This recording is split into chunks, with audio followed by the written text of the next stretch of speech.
જય માતાજી. One media ચેનલમાં આપ સૌનું સ્વાગત અને રમણીક ચારોલિયાના નમસ્કાર. મિત્રો, આ અમારો ઇમોશનલ વિડીયો જો તમને ગમ્યો હોય તો અમારી વન મીડિયા ચેનલને લાઈક કરો, શેર કરો અને સબસ્ક્રાઈબ કરો અને કોમેન્ટ કરવાનું ભૂલતા નહીં. આવી ગયો બેટા? હા બા આવી ગયો. ડોક્ટરે શું કીધું? ડોક્ટરે તો અત્યારે કાંઈ નથી કીધું બા.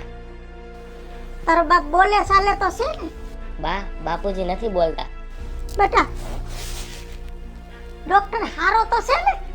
બા રાજકોટમાં મોંઘામાં મોંઘું દવાખાનું છે ને એમાં બાપુજીને દાખલ કર્યા છે. હારું થઈ જાય તો હારું બેટા. બા બાપુજીને સારું તો થઈ જાય. આજે આપણે લાખ રૂપિયા જમા કર્યા ને કાલે પાછા લાખ રૂપિયા જમા કરવાના છે.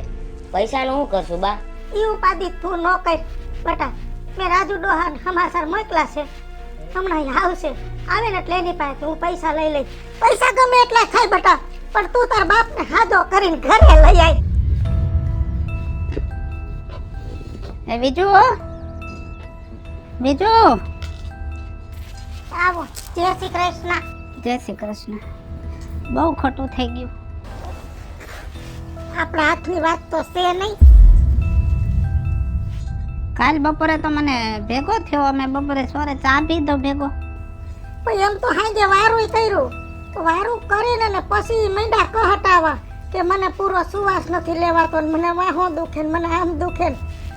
પછી રાતે મોરિયાનું ગાડું લઈને એમાં નાખ્યા અને દવાખાના ભેગા કર્યા. રવિડો ગયો બિસારો ભેગો. એમ? રવિ, હા બા. રાજુ બાપા આવ્યા છે. જય શ્રી કૃષ્ણ રાજુ બાપા. કેમ છે તારા બાપાને અત્યારે? બોલતા નથી રાજુ બાપા. હા, હવે એની જિંદગી છે તો બટા કાંઈ નહીં થાય, અને એને કોઈ દી કોઈનું ભૂંડું નથી કર્યું, કાંઈ વાંધો નહીં આવે. સમાચાર હતા કે શું કામ હતું બોલ ને? એ લાખ રૂપિયાની જરૂર છે. લાખ રૂપિયા હતો તે જમા કરાય આવ્યો છોકરો, પણ આજે પાછા લાખ જમા કરાવવાના છે. મને ખબર જ હતી બીજું. ટાણે હગું કામ ન આવે તો પછી ક્યારે આવે? લાખ રૂપિયા લઈને જ આવ્યો સવાલ્યો. લાખ રૂપિયા વ્યાજે નથી જોતું, અને છોકરો કમાય ને ત્યારે ભલે દે. હવે બેટા હજી જરૂર પડશે તો કહીશ. ડોક્ટર પાસે કઈ અભિપ્રાય લીધો બેટા? રાજુ બાપા ડોક્ટરે તો કીધું કે 99% બચે એમ નથી તારા બાપુજી. અમને પૂરેપૂરો વિશ્વાસ છે રાજુ બાપા કે મારા બાપુજી બચી જાય, કેમ કે રાજકોટમાં મોંઘામાં મોંઘા દવાખાનામાં મેં દાખલ કર્યા છે. પૈસો ગમે એટલો વપરાય જાય પણ મારા બાપુજી બચી જવા જોઈએ. બેટા મોંઘાનું એવું કાંઈ ન હોય. 2-5 દવાખાને થોડુંક જાણી લ્યો અને એમાંય થોડુંક જોવું જોઈએ બેટા આપણે. રાજુ બાપા એવો અમારી પાસે ટાઈમ જ નથી અને પૈસા આમાં અમારે જોવાનું થતું જ નથી. ગમે આથી આડા હવડા કરી નાખશું, ગમે એ કરશું, પણ મારા બાપુજી બચી જાય એ કરવાનું છે અમારે. મને પૈસો વાલો નથી, ઘરનું માણા વાલું છે. સાચી વાત છે. છોકરાને બાપ ઉપર લાગણી તો હોય ને, પણ જોતા જોતા વાપરજો. હે ભગવાન. બા રાજુ બાપા તો રાજુ બાપા છો. મારા બાપુજીના ભાઈબંધ હતા તો સીધા લાખ રૂપિયા લઈને આવ્યા ને. પૈસો ટકો દીધો એ તો એક વ્યવહારની વાત છે, પણ માણાને માણા વાલું નથી બટા.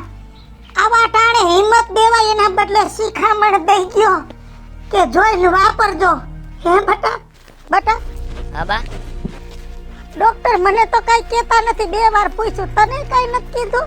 બા ડોક્ટરે કીધું કે લગભગ સારું થઈ જાય, તમે ચિંતા કરો માં બા. અને બા હું તમને શું કહું છું, આ રોજ તમે ટિફિન લઈને દવાખાને ધક્કા ખાવશો, તમને ત્યાં બા બાપુજી પાસે જવાય નથી દેતા. બા હું તો ગમે આ ખાઈ લઈશ, અને હવેથી હું ઘરે ધક્કો નહીં ખાવ બા. તમે હે ને ઘર ચાલીને બેહો અને બા ખાલી પૈસાની વ્યવસ્થા કરશો ને તોય બસ છે મારા માટે. હજી કેટલા ભરવાના છે? બા ડોક્ટરે કીધું કે કાલે 2 લાખ રૂપિયા જમા કરવાના છે. સારું બટા, એક કામ કર. હવે હું ઘરે જઈને પૈસાની વ્યવસ્થા કરું છું. તું હાંજકનો આટો મારી જાજે ને લઈ જાજે. તું જા.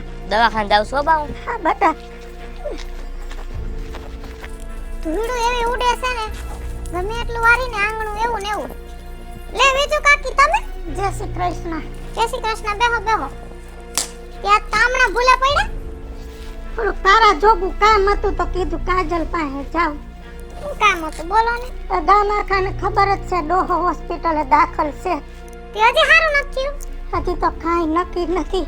ડોક્ટર કાંઈ કહેતા જ નથી. અરે રોજ રૂપિયાના ઢગલા કરવાના. રૂપિયા દીધે માણા બસી જાય છે. રૂપિયો તો કમાઈ લેવું, પણ રોકડું કાંઈ ઘરમાં રહ્યું નથી. એટલે તારી પાસે આવી છું. સાંજે રવિને મારે 2 લાખ રૂપિયા દેવાના છે, કાલના જમા કરવા છે. તો 2 લાખ રૂપિયા મને દે. હું દૂધે ધોઈને પૈસા દઈ દઈ બટા.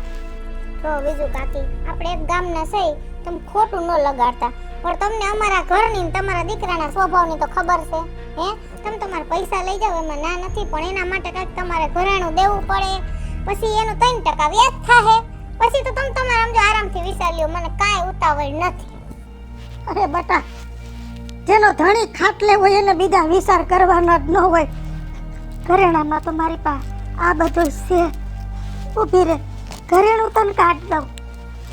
ઘરેણા પહેરીને ક્યાં જાવું છે બટા? હા, શું ઘરેણું જ મારું ઘરનું માણા છે બટા. પેલા મોડું થાય. સાચું કાકી, તમારી વાત સાચી છે, મને કાંઈ વાંધો નથી. પણ હવે તમને ખબર જ છે બાપા, મારું હાલે ને બીજું કાકી, તો હું વ્યાજે ન લઉં, ઘરેણું ન લઉં, પણ તમારા દીકરાના સ્વભાવની તમને ખબર છે. તમને તો ખબર, હાલતા ને ચાલતા ગામમાં કોઈ નાની મોટી જરૂર પડે, જો બધાને એમને એમ પૈસા દેવા માંડી તો કેમ ભેગું થાય કયો? ના બટા ના, લેણાનો ધણી લાટકો બટા. તમારે એવું લાગે કે 2 ટકા આવી જાવ, ખાઈ જાવ, પી જાવ, ક્યાં કોઈ ના પાડે છે? વ્યવહાર છે એ તો છે બીજું અરે કાકી. બટા, 15 દી ત્યાં અનહું કાઈ ગયા છે બટા. તમે તમારે આમ જો કાંઈ ઉપાધિ કરો માં, મારા કાકાને હારું થઈ જાય એવું હોય છે ને, તો ભગવાનને હું પ્રાર્થના કરીશ કે કાકાને હારું થઈ જાય. અગના આભૂષણ મહિના ઉતરવા. એવું હું કામ વિચારો છો? હારું હારું વિચારો. આલે બટા, તો જે છે આટલું છે, આ એક રાખું છું. આલે આ જો તમારા ઘરેણામાં છે ને આ પાટલાની જોડ થઈ. અરે બટા, તારી માથે મને ભરોસો છે. પછી પોખાની છે 2, એક તમારી હોનાની માળા છે, એક વીટી છે, અને એક આ તમારું મંગલસૂત્ર છે. બરાબર? આ બધું હંધુય છે ને હું બુકમાં લખીને રાખ્યા, તો છતાંય તમને બતાવી દેવું હારું. ભલે ભલે બટા. બીજું કાકી, તમે 5 મિનિટ બેહો, પૈસા લઈ આવો. પાણી પીવું છે? ના બટા ના.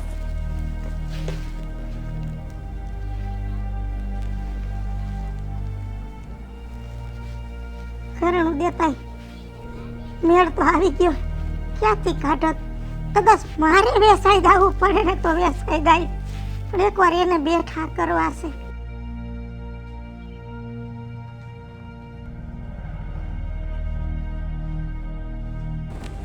આલ્યો બીજું કાકી, હાચવીને લઈ જાજો હો. હા બટા. અને આમ જો કઈ બીજું કઈ કામકાજ હોય તો તમે તમારે કેજો, કાંઈ મૂંઝાતા નહીં. હો? હા.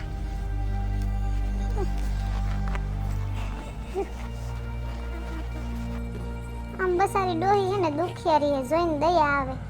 પણ એક બાજુ વિચાર આવે છે કે ડોહીની બંગડી તૂટી ગઈ, સાંડલો પડી ગયો, ન કરે નારાયણ ને કઈક ઊંધા સાતું થાય બિચારી ડોહીના, તો હો ભગવાન, વિચારી નહીં દયા આવે છે મને તો.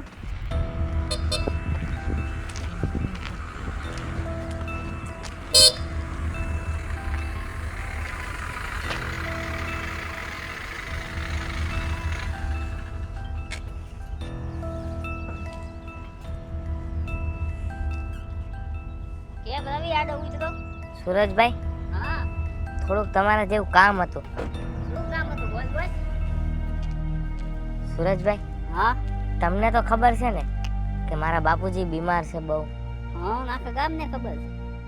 તો એમાં એવું હતું ને સુરજભાઈ, કે મારે 4 લાખ રૂપિયાની જરૂર હતી. મને 4 લાખ રૂપિયા આપશો સુરજભાઈ? 4 લાખ નહીં તો 8 લાખ દઉં, પછી ભરવાની ટેવલ તો છે ને. સુરજભાઈ, મારે ક્યાં એમ નામ જોઈ છે? હું તો તમને મારા ખેતરની ફાઇલ આપું છું. બા, ફાઇલ આપ તો કઈ વાંધો નથી, પણ તોય 10% લાગશે, ખબર છે ને? કાંઈ વાંધો નહીં સુરજભાઈ, મારા બાપુજી હાજર થઈ જાય પછી તમને બધાય પૈસા ચૂકવી દઈશ. ઈ મારે ન જોવાનું હોય, સમજાઈ ગયું? રાતે આવ ઓફિસે અને તારી બાને લેતો આવજે અને ઓલી કાગરિયા હોતે લેતો આવજે હો. હા સુરજભાઈ. 8 લાખ જોઈશે ને? ના ના, ખાલી 4 લાખ આપશો ને તોય તમારા રોડા પડતા. કાંઈ વાંધો નહીં.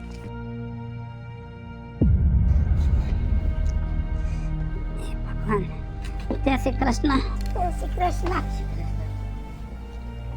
જો બેટા, તારો બાપ વયો ગયો અને 3 મહિના થઈ ગયા, અને તમે આમ હોગ્યું મોઢું લઈને ઘરમાં બેઠા રહ્યો એ સારું ન લાગે.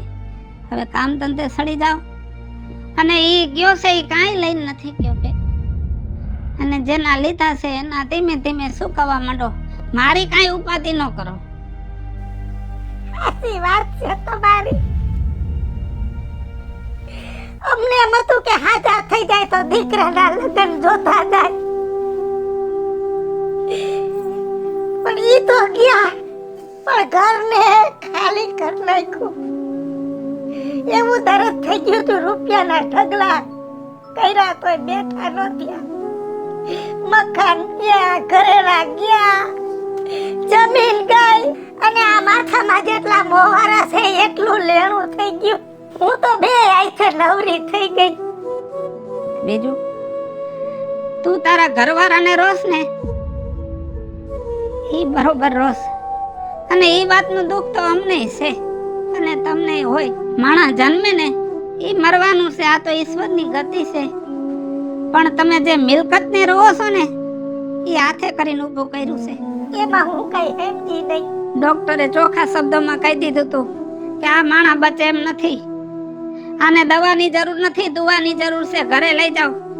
પણ તમે એકના બે નો થયા, કોઈનું માયના નહીં, અને મોંઘા દવાખાનામાં દોડ્યા, મિલકત વેચીને બરબાદ થઈ ગયા. હાલો મિત્રો, હું છું ધનસુખ ભંડેરી ઉર્ફે વીજળી. હાલો મિત્રો, હું છું રાજેન્દ્ર પંચાલ ઉર્ફે રાજુ.